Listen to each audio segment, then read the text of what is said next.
और दृढ़ संकल्प की बात आई ना, तो एक स्त्री हमें याद आती हिंदुस्तान की, एक राजकन्या है।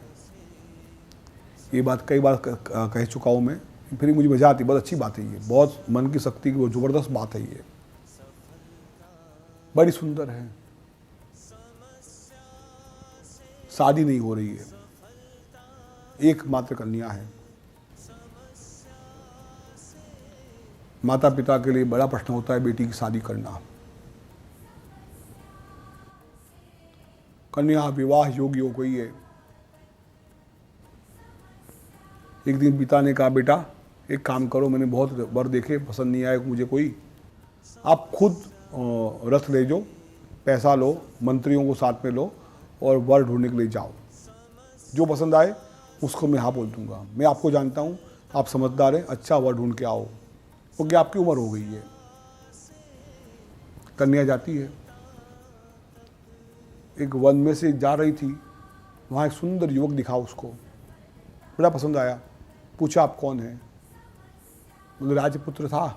राजपुत्र हूँ, राज चला गया है, माता पिता अंधे हो गए हैं, मैं उनकी सेवा करता हूँ या जंग वन में रहता हूँ। बोले मुझसे शादी करोगे?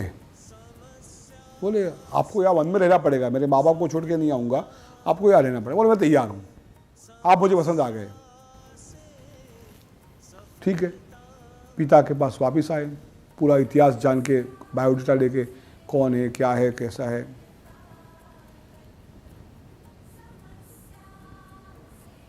पिता के पास आते उसी वक्त आकाश मार्ग से देवर्षि नारद वहाँ पधारते हैं, पाद्य पूजन होता है उनका।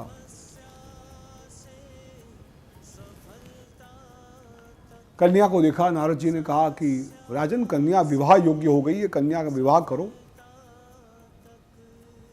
इसी कार्य हेतु महाराज ये गई थी, शायद ये वर ढूंढ के वापस से लगता है मुझे, बेटा किसको ढूंढ के बताओ मुझे आप।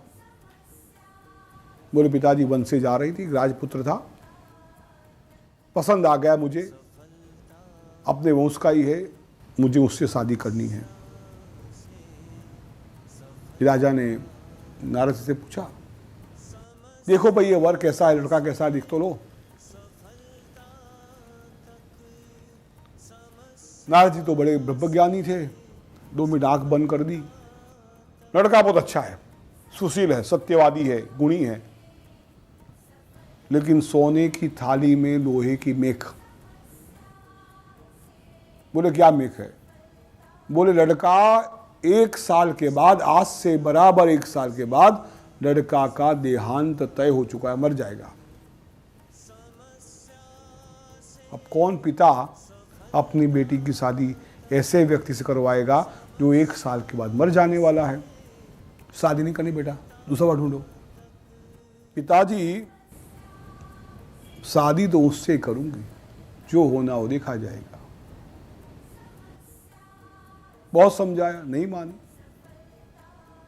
ये मेरा प्रश्न है। ज्योतिष शास्त्र को चैलेंज कर दी, यमराज को चैलेंज कर दी, मुझे मेरे में विश्वास है। देखो मन की शक्ति कैसी भयंकर होती है।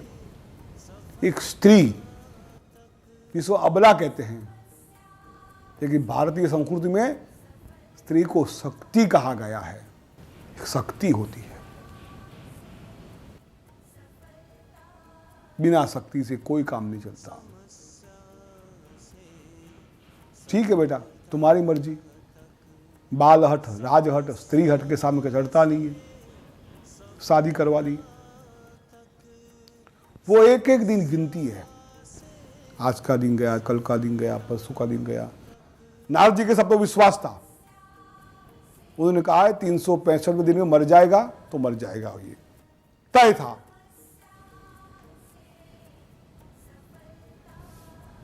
वो दिन आ गया जिस दिन उसको मरना था।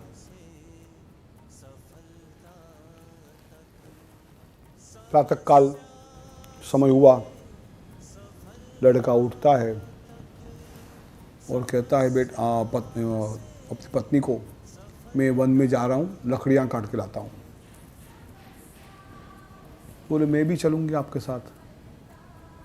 बोले वन में तो बहुत परेशानी होती है, कांटे होते हैं, पत्थर होते हैं, आपको लगेगा कष्ट होगा। बोले होने दो, 1 साल भर हो गया, आपकी शादी का एनिवर्सरी आज है, आज मैं आपके साथ आना चाहती हूँ। ठीक है। माता पिताजी आज्ञा लेकर अपने पति के साथ हो गई है। एक पेड़ के ऊपर लकड़ियाँ काटने के लिए जाता है वो लड़का, हार्ट में दर्द होता है, नीचे उतरता है, अपनी पत्नी को कहता है कि मैं आपके गोद में सर रख के सो जाता हूँ, बहुत दर्द हो रहा है। समझ गई वो कि क्या दर्द हो रहा है, सुलाया। उसी वक्त एक काला सा आदमी, मोटा सा आदमी गदा लेकर वहाँ आया,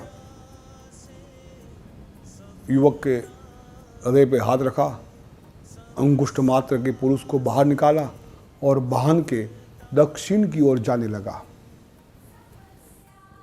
लड़की ने पति के सर को नीचे रखा और उसके पीछे पीछे जाने लगी। यमराज थे वो, बातें करने लगे उनसे अच्छी अच्छी। बड़े प्रसन्न हुए यमराज। अपने पति के प्राणों के अलावा कुछ मांगो, तुम अच्छा बोल रही हो, सत्संग अच्छा हो रहा है। क्या कहा उन्होंने? पति के प्राणों के अलावा कुछ भी मांगो। उसने कहा मेरे सास ससुर अंधे हैं, उनकी आंखें मिल जाए और उसका राज वापस मिल जाए उनको। तथास्तु, आप वापस जाओ। नहीं, मैं आ रहा हूँ आपके साथ। आगे जाती, लक्ष्य तय है, क्या करना है पता है उसको।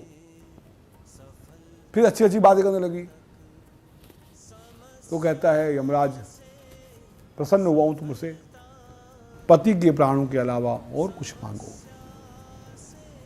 बोले मेरे पिता को पुत्र नहीं है, पुत्र की प्राप्ति हो ऐसा आशीर्वाद दो, हो जा। फिर आगे चलते हैं। फिर सत्संग होता है।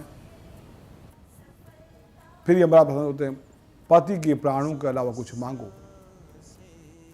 बातों में उलझा दे यमराज को। कहती है महाराज मेरे पति से मुझे पुत्र की प्राप्ति हो ऐसा आशीर्वाद दो। तथास्तु। कहती आप तो यम धर्म हैं, नियम को पालन करने वाले हैं, आपको ऐसे हैं। आप प्रशंसा करने लगी। प्रशंसा भगवान को भी अच्छी लगती है। बड़े प्रसन्न हुए।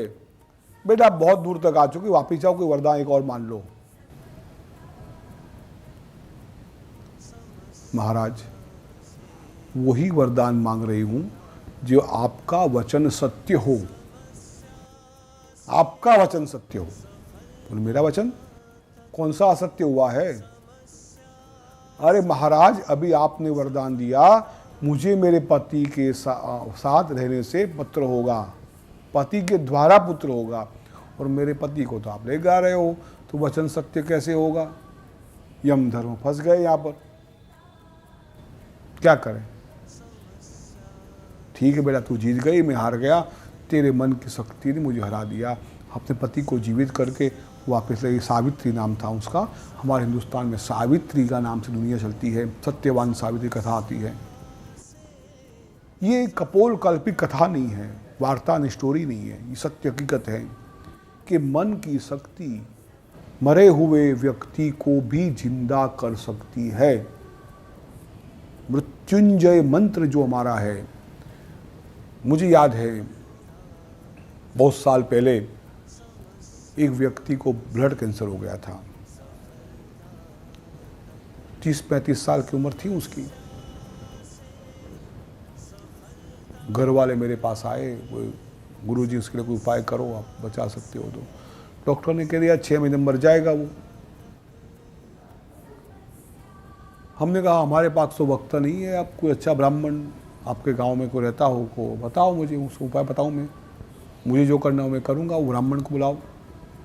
एक अच्छे पंडित विद्वान थे, गांव में रहते थे, उनको बुलाया। पंडित जी आपको एक अनुष्ठान करना है। बोले आप जो कहोगे करेंगे। ये मृत संजीवनी मंत्र के साथ मृत्युंजय के जप आपको करने हैं। भगवान शिव के जो निर्जन मंदिर है वहाँ पर घी का अभिषेक होना चाहिए। और सतत उसका जाप आपको करना है। सुबह प्रातःकाल सूर्योदय से शाम तक आपको ये अनुष्ठान करना है। दक्षिणा जो मांगोगे वो आपको मिलेगी, दुगनी मिलेगी। घर का पानी भी नहीं पियोगे, पानी भी यजमान के वहाँ से आएगा, भोजन भी आएगा, कपड़े जूते जो भी कुछ पहनना है आपको, आपका कुछ इस्तेमाल नहीं करोगे, जो भी देगा यजमान देगा। सिर्फ इसी यजमान का आपको काम करना और किसी का काम नहीं करना है। हमने भी जो हमारे पास जो अनुष्ठान था वो अनुष्ठान का आरंभ किया। 6 महीने बाद चमत्कार हुआ। वो मंत्रों के प्रभाव से, मंत्र में वो शक्ति है, लेकिन अकेले मंत्र से श्रद्धा और विश्वास, समर्पण सब कुछ होना चाहिए। करने वाला और कराने वाला, सिद्ध और साधक दोनों में पूरी श्रद्धा होनी चाहिए, विश्वास होना चाहिए, तो कुछ भी होने में असमर्थता नहीं होती है, सब कुछ हो सकता है। तो आपको अगर कुछ पाना है तो सबसे पहले पॉजिटिव करके मन के अंदर तन में मनहा शिव संकल्पमस्तु, उस मन को शिव संकल्प की ओर ले जाओ, भद्रंग करने की ओर ले जाओ। अच्छी बातें सुनो, अच्छी बातें सोचो, अच्छी बात करने की, पॉजिटिव। ये काम नहीं हो रहा है। कई लोग हमारे पास ज्योतिष का प्रश्न पूछते हैं कि गुरुजी ये प्रश्न होगा या नहीं होगा। नहीं होगा प्रश्न क्या भाई, हमें तो प्रश्न नहीं होगा, उसका होगा ही, अवश्य में होगा। ये आप तय करके आप किसी के पास जाओ और हाथ जोड़ के बोलो हमें मदद करो, हमें मदद करो, हमें ये काम करना है, ये असंभव को संभव करना है। मैं बार बार कहता हूँ, परमात्मा को नीचे आना पड़ रहा है। परमात्मा जब नीचे आता है तो सामान्य जो बात है, पैसा है, पुत्र है, शादी है, बीमारी है, तो कोई बड़ी बातें नहीं है। ये तो सब कुछ हो सकता है। आपकी पूर्ण श्रद्धा, आपका विश्वास और हमारी मेहनत, हमारा तप, उसमें काम लगता है। कोई भी काम करने में असफलता नहीं मिलती, हर काम हो सकता है। इसलिए आपको अगर कुछ करना है, कुछ पाना है, तो सबके पहले पॉजिटिव हो जाओ। अपने मन को परमात्मा की ओर ले जाओ। अपने मन को गोल की परमात्मा में ले जाना है। कोई भौतिक चीज़ चाहिए, उसकी ओर ले जाओ, उसके अंदर गोल करो कि मुझे ये चीज़ करनी है और ये चीज़ होनी चाहिए। ये अगर आपके मन बैठ गया तो आगे की बात आगे कैसे करनी बताता हूँ। फिर वो ये हो गया, फिर आपका शरीर भी उसमें मदद करेगा, उसको सही करेगा। रात दिन नींद हराम हो जाएगी अब उस काम करने के लिए। मुझे अब ऐसा बनना है, ऐसा करना है, ऐसा करना है, ऐसा करना है, ऐसा करना है, भगवान को पाना है, भगवान को पाना है, भगवान को पाना, पैसा को पाना, पैसा को पाना है, विद्या को पानी, विद्या को पानी, ये काम में सफलता बनी है, विजय प्राप्त करना है, वो भी कुछ भी है, जो भी कोई आपकी आकांक्षा है, जो भी इच्छा है, यम यम चिंतयते कामम, जो भी चिंतन करना है, जो भी चाहते हो मिलेगा। हम संसारी है, हमें हर चीज़ की जरूरत होती है, हर चीज़ हमें चाहिए, और बिना पैसे कोई काम नहीं करता। चाणक्य को पूछा गया कि सुखस्य मूलम किम, तो उन्होंने कहा धर्मम, धर्म से सुख की प्राप्ति होती है। और दूसरा प्रश्न किया धर्मस्य मूलम किम, बोले अर्थम, पैसा, बिना पैसे धर्म भी नहीं होता। ये वैदिक काल से है। कई महात्मा कहते हैं पैसों के पीछे मत पड़ो, वो खुद पैसों के पीछे पड़े हुए होते हैं। बिना पैसा, जैसे बिना हवा, बिना श्वास से हमारा जीवन नहीं चल सकता, हम मर जाते हैं, वैसा बिना पैसा कोई भी काम नहीं हो सकता। कितने अच्छे अच्छे संकल्प वाले लोग थे, बिना पैसे वो काम नहीं कर पाए। मतलब पैसा भी इतना इस जीवन में जरूरत है। हम पैसों का विरोध कभी नहीं करेंगे, लक्ष्मी का विरोध नहीं करेंगे। हमें हर चीज चाहिए, जो भी चाहिए, तो सकाम हो या निष्काम हो, लेकिन उसके लिए आपको अपनी शक्तियों को, गुरु जो होता है, गुरु का काम होता है हाथ पकड़ के वहां तक ले जाना। जो श्री कृष्ण ने किया, रथ चलाने का काम, रथ चला दिया, बता दिया तुम ऐसे ऐसे करो, आगे का काम तो आपको ही करना है ना। वहां श्री कृष्ण नहीं कहते हैं अर्जुन तू बैठ के मणिमाला कर, श्री कृष्ण शरणम मम, श्री कृष्ण शरणम मम, बाकी का काम मैं कर दूंगा, ऐसा नहीं। रथ में चलाता हूं, तू अपना मातिष्ठो तिष्ठ भारतो, खड़ा हो जा और कर्म का आरंभ कर। तू कर्म करेगा तो मैं तेरे को फल दूंगा, उसका अच्छा या बुरा मेरे पे छोड़ दे। अच्छा कर्म होगा, अच्छी भावना होगी, अच्छे विचार होंगे, तो अच्छे कर्म का अच्छा फल मिलेगा। तो हमारा जो बॉडी है, हमारा शरीर है, उस शरीर में उस भयानक शक्तियाँ हैं, इतनी भयानक शक्तियाँ, उस शक्तियों को जागृत करना है। कैसे करना? उसमें एक शक्ति है हमारे अंदर जो सबसे बलवान है, उसको कुंडलिनी शक्ति कहते हैं। अब हमने मन की बात की, शरीर को जानने की बात की, इच्छा विचारों की बात की, अब हम कुंडलिनी शक्ति पे जाते हैं। ये कुंडलिनी शक्ति जाने के पहले हमें ये श्वासोश्वास को जानना पड़ेगा। हमारे शरीर में हजारों नाड़ियाँ हैं, 60 चक्र हैं, ऐसे 7 चक्र हैं, 6 को प्रधान दिया है, 7वां तो बहुत दूर की बात है। एक कुंडलिनी शक्ति है और 10 प्रकार के वायु है, उसमें से 5 वायु प्रधान है। जैसे हम भगवान को भोजन कराते हैं ना, तब कई लोग प्रश्न करते हैं भगवान को कहाँ खाते हैं, या ब्राह्मण लोग खाते हैं, पंडित लोग खाते हैं, अपने लिए बनाते हैं। नहीं, ऐसा नहीं है। जब भगवान को हम भोजन कराते बोलते हैं प्राणाय स्वाहा, अपानाय स्वाहा, व्यानाय स्वाहा, समानाय स्वाहा, उदानाय स्वाहा। ये 5 क्या है? ये 5 वायु है। प्राण, अपान, व्यान, समान और उदान। ये 5 प्रधान वायु हमारे शरीर में रहते हैं। भगवान को उस वायु रूप से प्रधान को भगवान ग्रहण करते हैं। तो देखना, भगवान का जो प्रसाद होगा ना, उसका प्रसाद का स्वाद चेंज हो जाएगा। तो ये 5 प्राण हमारे शरीर में जो है, उसमें मुख्य 2 प्राण है प्राण और अपान। प्राण ऊपर की ओर रहता है और अपान नीचे की ओर रहता है। ये दोनों वायु मिलकर पूरे शरीर में संचार करते हैं और मुख्य 10 नाड़ियाँ हैं। 10 नाड़ियाँ में से 3 नाड़ियाँ इड़ा, पिंगला और सुषुम्ना, 3 प्रधान नाड़ियाँ हैं। इड़ा, पिंगला और सुषुम्ना, इन 3 नाड़ियों को एक करके हमें आगे बढ़ना है। तो हमारा सबसे पहला कार्य होगा, हमें हमारी शक्तियों को जागृत करना। भगवान श्री कृष्ण की 8 पटरानियाँ थी, 7 नहीं थी, 6 नहीं थी, 10 नहीं थी। ये 8 क्या थी? अणिमादि अष्टसिद्धियाँ जो भगवान को वरी हुई थी। भगवान ने अपने आप को जान लिया था, स्वयं परमात्मा हो चुके थे। और जो परमात्मा होता है उसके पास 8 सिद्धियाँ होती, 9 निधि होती है, और वो जो चाहता है वो कर पाता है। भगवान श्री कृष्ण की 8 पटरानियाँ, 8 सिद्धियाँ थी, फिर भी उसमें फंसे नहीं।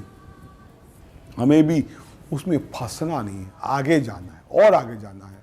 जहाँ तक लक्ष्य जो है हमारा सिद्ध नहीं होता है, जहाँ तक लक्ष्य को, गोल को पार नहीं कर सकते, अर्जुन की तरह कि पक्षी की आँख ही दिखती है। जब परीक्षा ली गई 5 पांडवों में, अर्जुन भगवान को प्रिय क्यों हुआ? और कोई पांडव प्रिय नहीं हुआ, युधिष्ठिर स्वयं धर्मराज थे। नहीं, उनको प्रिय तो अर्जुन हुआ, क्योंकि अर्जुन का लक्ष्य तय था। अर्जुन को जो प्राप्त करना था वो दिमाग में बैठा हुआ था। अर्जुन इंद्र का बेटा है। इंद्र मतलब मन का बेटा था। हमें मन को मजबूत करना है, लक्ष्य की ओर ले जाने के लिए हमें ये कमाना है, ये प्राप्त करना है, इस चीज़ को पानी है। और उस चीज़ को पाने के लिए हमें अपने साथ बैठना पड़ेगा, अपने आप की क्रियाओं को जाननी पड़ेगी। हम जो रोज़ गायत्री बोलते हैं, रोज़ मंत्र पाठ करते हैं, रोज़ श्वासोश्वास करते हैं, उन सबको हमें जानना पड़ेगा। और जैसे हम जानते जाएंगे अपने आप, वैसे वैसे हम अपनी शक्तियों को जागरूक करते जाएंगे, और उसके बाद संकल्प सिद्धि जो चाहेंगे उसको हम प्राप्त कर पाएंगे। वीडियो देखने के लिए धन्यवाद।